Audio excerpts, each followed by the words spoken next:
bàជំរាបសួរបងប្អូនបាទថ្ងៃនេះខ្ញុំមកថតបាទថតវីដេអូបាទផ្ដិតជារូបភាពផ្សេងដើម្បីអាប់ដេតព័ត៌មានជូនបងប្អូនបាទនៅគម្រោងផ្ទះល្វែងមួយកន្លែងបាទគម្រោងនេះប្រហែលជាបងប្អូនស្គាល់ហើយព្រោះខ្ញុំក៏ធ្លាប់បានផុសវីដេអូមួយចំនួនដែរបាទគម្រោងនេះគឺឈ្មោះគម្រោង KIS បងប្អូនបាទជាគម្រោងទី8បាទឬមួយគេហៅថា Block J បាទហើយគម្រោងនេះគឺនៅនឹងខាងត្បូងផ្សារទូកង្រើបាទហើយក៏មកគៀកនឹងផ្សារសន្តិភាព2បាទគម្រោងនេះមានលក្ខណៈពិសេសច្រើនបាទដែលបងប្អូនគួរពិចារណាជើញមកមើលឬក៏មកទិញនៅគម្រោងផ្ទះល្វែងនេះបាទ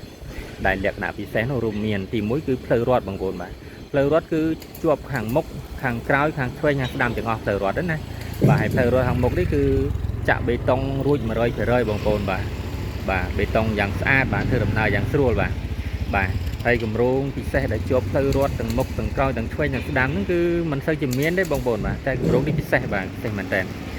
ហើយលក្ខណៈពិសេសមួយទៀតគឺគម្រោងនេះគឺមានច្រើនល្វែងបងប្អូនបាទគម្រោងខ្លះមាន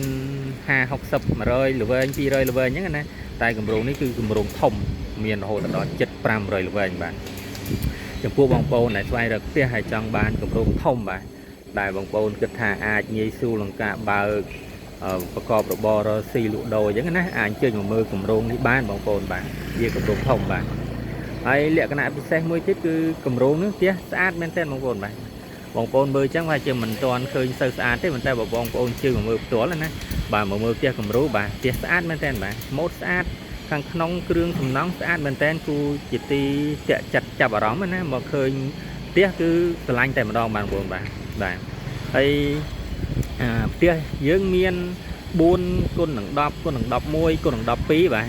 ហើយយើងមាន3បន្ទប់គេងហើយនឹងមាន2បន្ទប់គេងបងប្អូនបាទហើយខាងមុខនេះយើងមកប្លុកនេះខាងមុខនេះយើងធ្វើរួចហើយបាទហើយយើងមានផ្ទះគំរូបាទផ្ទះគំរូបងប្អូនអាចជើញមើលទៅយើងអាចជើញចូលមើលផ្ទះគំរូបានបាទមុននឹងសម្រេចចិត្តក្នុងការកក់ណាក្នុងការទិញណាអញ្ចឹងបងប្អូនអាចចាប់អារម្មណ៍បាទគ្រប់លក្ខណៈពិសេសផ្សេងរបស់គម្រោងអាចជើញមើលបានបាទហើយនឹងមួយទៀតតើតើរឿងតម្លៃបងប្អូនបាទតម្លៃសមរម្យបាទតម្លៃសមរម្យហើយលក្ខខណ្ឌបង់ប្រាក់វិញគឺមានច្រើនជម្រើសសម្រាប់បងប្អូនបាទមិនខកចិត្តទេបងប្អូនចាប់អារម្មណ៍បាទអាចជើញមើលបានទី1បងប្អូនចាប់អារម្មណ៍នៅទីតាំងប្លុកដែលខ្ញុំជម្រាបជូនបងប្អូនទី2បងប្អូនចាប់អារម្មណ៍នឹងលក្ខណៈពិសេសផ្សេងរបស់គម្រោងបងប្អូនអាចជើញមើលទីតាំងបាន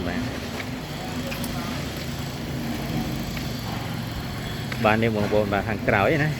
ខាងក្រោយផ្ទះឡើងបានច្រើនបងប្អូនបាទជាងកម្មករកំពុងតែស្រែស្រាំណាហើយមួយជួរនេះគឺមិនយូរទេចូលនៅបងប្អូនបាទ2 ខែទៀតហ្នឹងគឺមួយជួរនេះគឺចូលនៅហើយបាទអញ្ចឹងបងប្អូនដែលចាប់អារម្មណ៍បាទគម្រោងផ្ទះល្វែងនេះអាចតាក់ទងសួរខ្ញុំបាទហើយសម្រាប់ព័ត៌មានដែលខ្ញុំជម្រាបជូនបងប្អូនមិនទាន់លម្អិតបាទនៅខ្វះខាតព័ត៌មានមួយចំនួន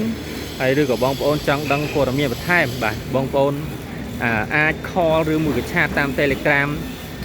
ដែលខ្ញុំដាក់ជូនបងប្អូនណាអាចតាក់ទងមកសួរខ្ញុំបានហើយអាចអញ្ជើញមកមើលសិក្សាមើលផ្ទាល់បាទនៅទីតាំងតែម្ដងបងប្អូនបាទហើយចាំបងប្អូនសម្រេចចិត្តខ្លួនឯងបាទអរគុណច្រើនបាទជំរាបលា